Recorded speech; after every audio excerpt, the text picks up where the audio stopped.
অর্থের বিনিময়ে কিংবা বিনামূল্যে সেবা পাওয়ার অধিকার রয়েছে সব ভোক্তার। আর এই সেবা পেতে কোনো অনিয়ম, দুর্নীতি কিংবা অসহযোগিতার মুখোমুখি হলে লিখিত অভিযোগের বিধানও রয়েছে। ভোক্তা অধিকার সংরক্ষণ অধিদপ্তরের পক্ষ থেকে এ নিয়ে প্রচার চালানো হলেও বিষয়টি জানেন না অনেকেই। আমরা সাধারণ মানুষ অত দূরে যাওয়া কি সম্ভব? সংগঠন আছে সেটা আমি জানি, কিন্তু এটা সম্পূর্ণভাবে আমি বলতে পারবো না। ভেজাল হলে অভিযোগ করতে হবে সেটা জানি, কিন্তু পুরোপুরিভাবে জানা নেই আমার। কর্মকাণ্ড ওরা ওই যে ভেজাল বিরোধী কমপ্লেন করলে, কিন্তু অন্য কিছু আমি জানি না। 2009 এপ্রিলে প্রকাশিত গেজেটে আইনের বহুমাত্রিক প্রয়োগের রূপরেখা তুলে ধরা হয়।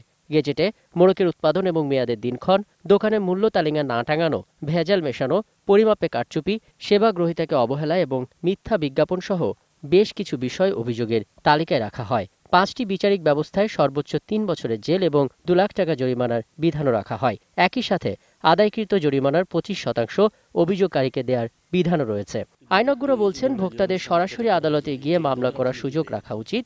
একই সঙ্গে প্রয়োগে দরকার তৎপরতা। এই আইনের ব্যাপারে এখনো কিন্তু ব্যাপক সচেতনতা সৃষ্টি হয়নি। মহাপরিচালক কর্তৃক ক্ষমতাপ্রাপ্ত ব্যক্তির কাছে মামলা দায়ের করবেন, তারপরে সেখান থেকে মামলাটা সংশ্লিষ্ট আদালতে যাবে।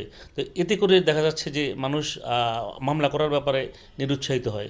এই আইনকে ইতিবাচক এবং সময় উপযোগী বলে মনে করে ভোক্তা অধিকার সংশ্লিষ্ট সংগঠন ক্যাব। একই সঙ্গে জরিমানা থেকে অভিযোগকারীকে পুরস্কৃত করার ক্ষমতা অধিদপ্তর ছাড়াও অন্য আইন প্রয়োগকারী সংস্থার থাকা উচিত বলে মত তাদের। এই আইনের অনেকগুলি ভালো দিক আছে।